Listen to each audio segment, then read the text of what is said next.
Kita mulai dari hal-hal yang kita anggap mudah dulu ya, kita anggap mudah dulu.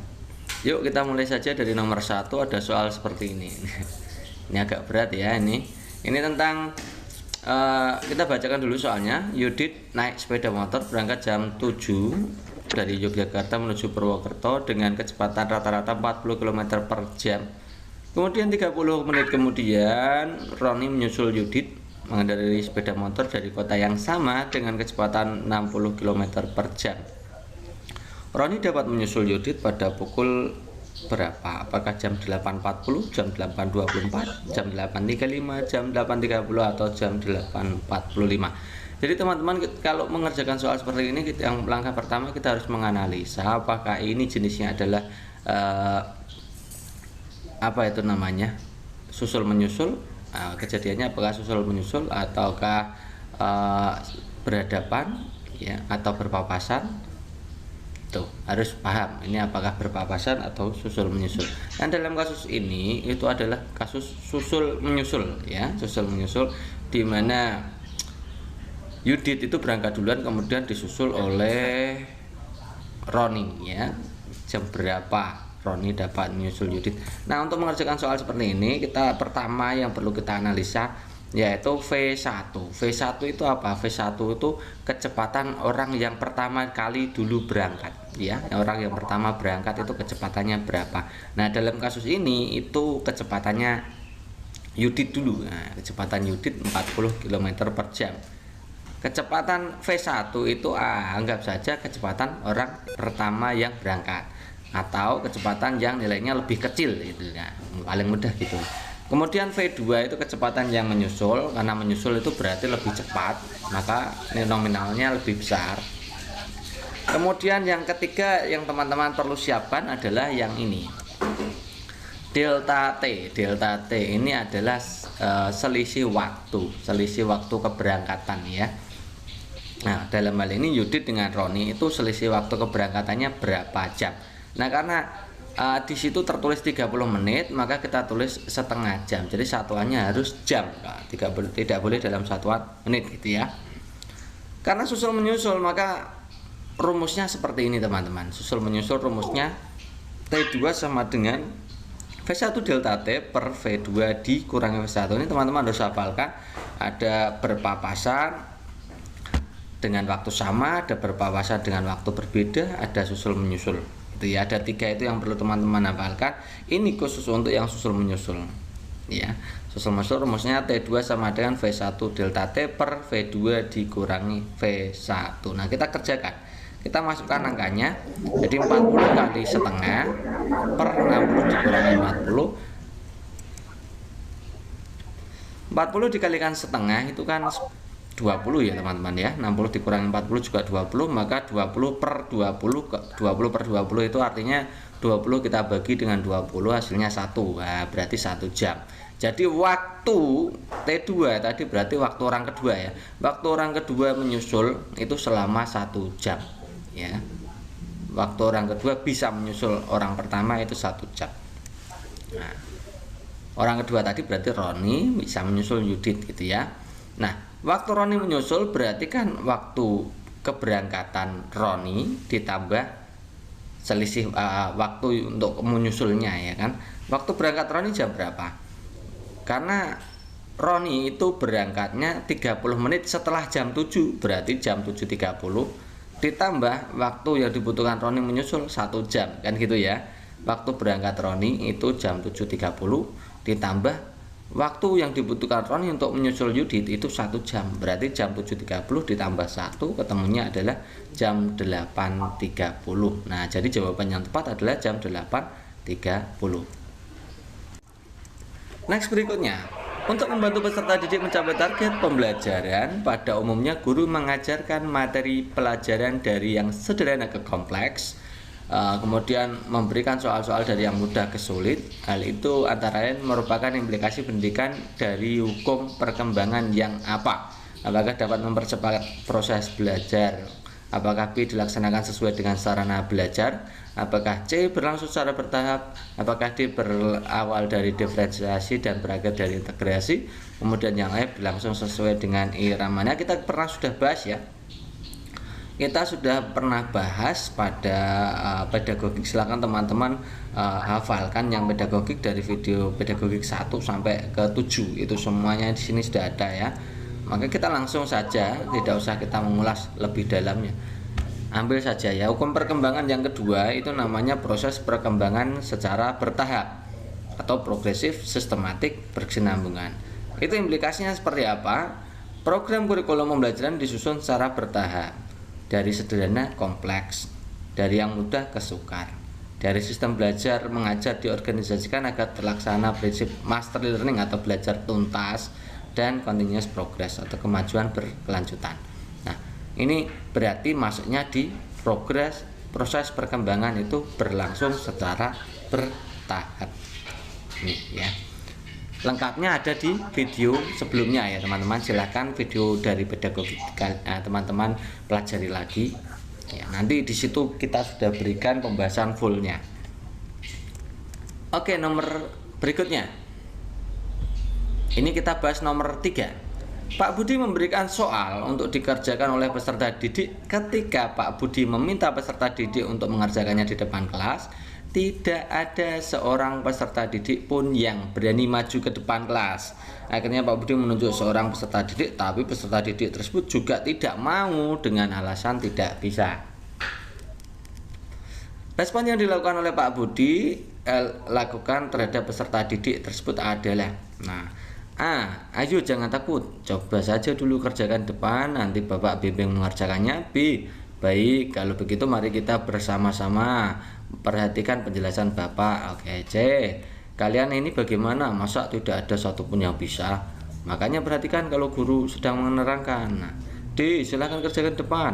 Coba baca kembali soalnya dengan cermat, pelajari kembali contoh soal yang sudah saya terangkan. D. Cepat kerjakan di depan, baca kembali soalnya dengan cermat, pelajari kembali contoh-contoh yang sudah diterapkan. Nah teman-teman, pada kasus ini adalah kasus tentang bagaimana komunikasi ya, bagaimana komunikasi secara santun terhadap peserta didik apabila terjadi suatu problem atau masalah atau sesuatu gitu ya. Jadi berkomunikasi secara santun itu contohnya begini teman-teman.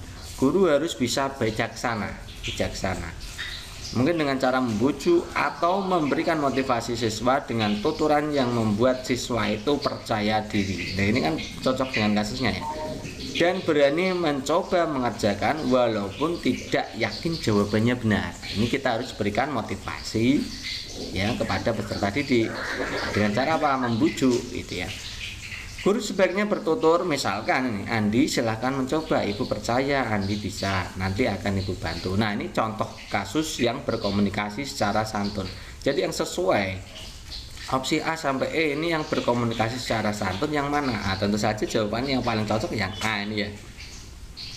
Ayo jangan takut, coba saja dulu kerjakan, nanti Bapak bimbing mengerjakannya. Nanti kan cocok ya. Kalau yang B itu berarti tidak memberikan motivasi, tidak membujuk ya, tidak yakin apakah siswanya bisa mengerjakan atau tidak itu ya. Kalau yang C itu tidak santun yang jelas ya, yang jelas tidak santun. Kemudian yang D ini juga tidak santun juga, yang ini underestimate ya. Yang E juga sama gitu ya. Jadi jawaban yang paling tepat adalah yang A, yang memberikan motivasi atau membujuk agar siswa itu berani gitu. Next berikutnya, perhatikan hal berikut: belajar teknis, belajar praktis, belajar aktif, belajar emansipatoris, belajar konsep, belajar keseimbangan, belajar terpadu. Ini yang merupakan tipe belajar menurut Harbanas ditunjukkan dengan nomor berapa. Nah teman-teman, ini saya berkali-kali agak repot ya dengan apa itu namanya pertanyaan tentang Harbanas. Padahal secara teori Harbanas itu hanya mengeluarkan 3 teman-teman ya. Ada belajar teknis, ada belajar praktis, dan ada belajar emansipatoris. Kalau belajar teknis ini terkait dengan bagaimana seseorang dapat berinteraksi dengan lingkungan secara benar, lingkungan alamnya secara benar. Nah contoh-contohnya adalah pembelajaran ilmu-ilmu alam, ilmu sains ya, itu belajar teknis. Kalau belajar praktis itu adalah belajar bagaimana seseorang dapat berinteraksi dengan lingkungan sosialnya. Jadi kalau belajar teknis itu lingkungan alamnya, kalau belajar praktis lingkungan sosialnya. Lebih mengutamakan terjadinya interaksi yang harmonis antara sesama manusia. Contohnya ilmunya ya ilmu sosial, ya ilmu sosiologi, komunikasi, psikologi, antropologi dan semacamnya. Kemudian belajar emansipatoris, ya emancipatory learning itu kalau bahasa Inggrisnya. Bagaimana belajar emansipatoris menekankan upaya agar seseorang mencapai suatu pemahaman dan kesadaran yang tinggi akan terjadinya perubahan, atau dalam kata lain informasi budaya dalam lingkungan sosialnya. Itu ada 3 itu. Menurut Darbanas ada 3. Nah, kalau di situ pilihannya opsinya ada 4, bagaimana? Ya kita ambil yang 3-tiganya ada gitu aja ya. Jadi belajar teknis ada, belajar praktis ada, dan belajar emansipatoris. Jadi opsinya harus memuat 1, 2, 4. Yang memuat 1, 2, 4 yang mana? Nah, ini jawabannya yang A. Next, nomor berikutnya. Jika Firman mengerjakan latihan soal matematika, maka Firman siap untuk ikut tes. Nah, jika Firman siap untuk ikut tes, maka Anton akan belajar bersama Firman. Anton tidak belajar bersama Firman. Kesimpulannya bagaimana? Apakah Firman tidak ikut tes? Firman tidak mengerjakan soal matematika? Firman ikut tes? Anton belajar bersama Firman? Atau Firman mengerjakan latihan soal matematika? Coba kita amati. Ini berarti ada 3 kalimat. Kita disuruh menyusun 3 kalimat itu menyimpulkan ya, menyimpulkan. Teman-teman sudah belajar banyak di Skolastika bagaimana cara menyimpulkannya. Ada silogisme, ada ponen, ada toleransi ya. Nah, dalam kasus ini bagaimana cara mengerjakannya? Coba kita simak ya. Nah, kalau ada 3 pernyataan, teman-teman ambil 2 dulu, simpulkan, kemudian baru yang ketiga gitu ya. Contohnya ini. Jika Firman mengerjakan latihan soal matematika, maka Firman siap ikut tes. Berarti Firman mengerjakan latihan soal matematika, kita anggap kalimat P. Maka kemudian yang Firman siap untuk ikut tes itu kita anggap kalimat Q. Kalimat P, kalimat Q gitu ya. Kemudian jika Firman siap ikut tes, maka Anton akan belajar bersama Firman. Firman siap ikut tes tadi apa? Oh, ini Q berarti ya. Anton akan belajar bersama Firman. Ini beda lagi kalimatnya, maka ini R. Ada PQ, ada QR, maka kita mengingat yang namanya silogisme. Kalau ada PQ, QR, maka kesimpulannya pasti PR. Jadi kesimpulannya adalah jika Firman mengerjakan latihan soal matematika, maka Anton akan belajar bersama Firman. Nah, ini tadi adalah P, ini R. Ini kesimpulan dari kalimat 1 dan 2. Kemudian kita tuliskan di bawahnya kalimat ketiga. Anton tidak belajar bersama Firman. Coba dilihat. Kalau Anton belajar bersama Firman tadi R, berarti kalau tidak belajar bersama Firman berarti ini lawannya dari R atau negasi R gitu ya. Negasi R. Kalau ada PR, kemudian yang kedua negasi R, maka kita ingat modus tolen ya, tolennya kalau ada P maka R, yang kedua negasi R, maka kesimpulannya pasti negasi P. Nah, P nya adalah Firman mengerjakan latihan soal matematika, berarti lawannya apa? Firman tidak mengerjakan latihan soal matematika. Jadi jawabannya ini ya, ini negasi P nya. Oke, berarti kita jawab ini tadi jawabannya berarti yang ini, Firman tidak mengerjakan latihan soal matematika. Jawaban yang benar adalah yang B.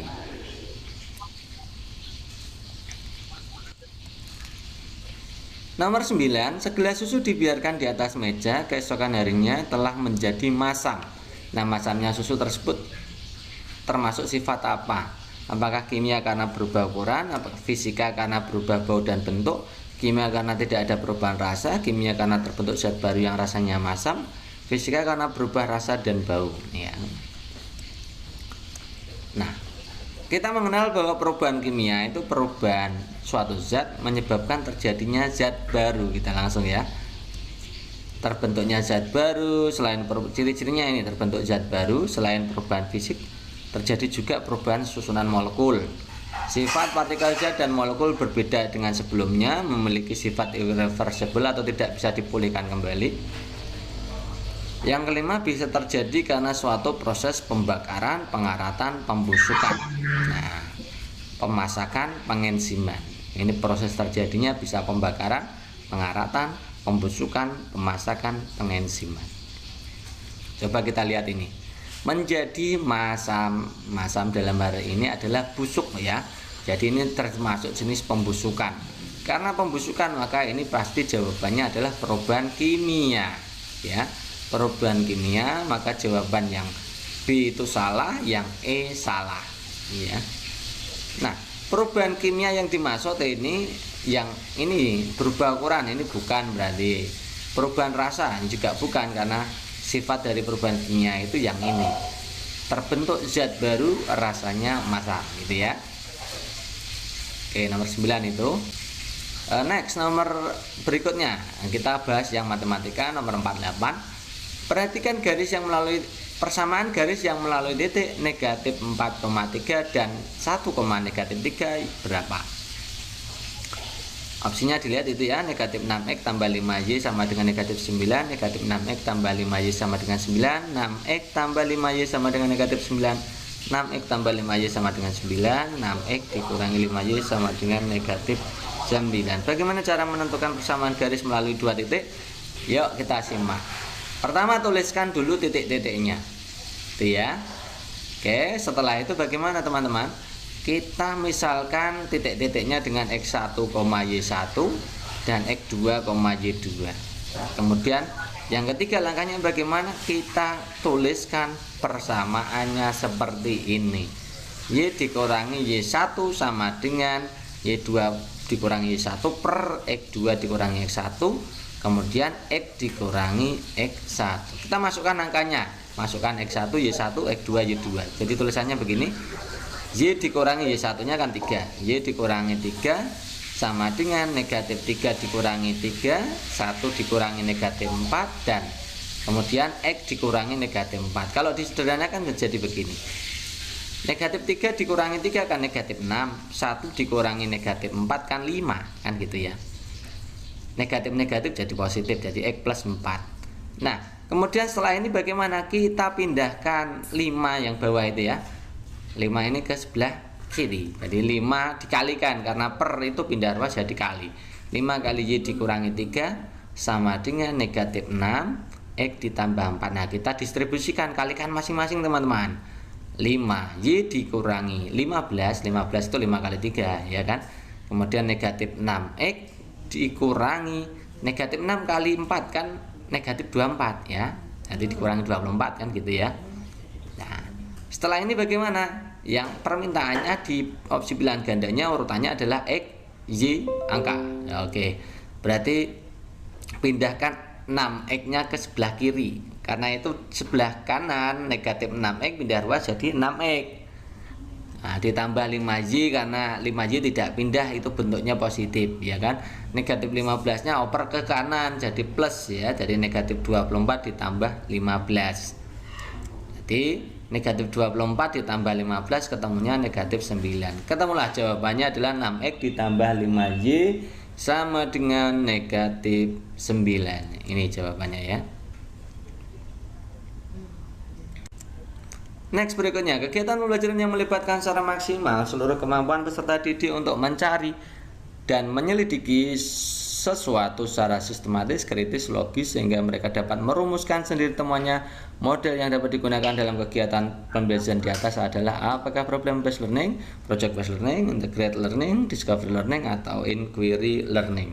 Yuk kita mulai saja dari nomor 1, ada soal seperti ini. Ini agak berat ya ini. Ini tentang kita bacakan dulu soalnya. Yudit naik sepeda motor berangkat jam 7 dari Yogyakarta menuju Purwokerto dengan kecepatan rata-rata 40 km per jam. Kemudian 30 menit kemudian Roni menyusul Yudit mengendarai sepeda motor dari kota yang sama dengan kecepatan 60 km per jam. Roni dapat menyusul Yudit pada pukul berapa? Apakah jam 8.40, jam 8.24, jam 8.35, jam 8.30, atau jam 8.45? Jadi teman-teman, kalau mengerjakan soal seperti ini, yang langkah pertama kita harus menganalisa apakah ini jenisnya adalah apa itu namanya, susul menyusul Kejadiannya apakah susul menyusul ataukah susul ya, susul menyusul. Itu V1. Dalam kasus ini yang berangkat. Jawaban yang tepat tadi berarti kalau merumuskan sendiri temuannya berarti masuknya di inquiry learning. Berikutnya, tujuan penggunaan katrol tetap adalah untuk mempermudah melakukan usaha dengan cara apakah memindahkan energi, menambahkan kecepatan, mengubah arah gaya, mengurangi kecepatan, mengubah energi.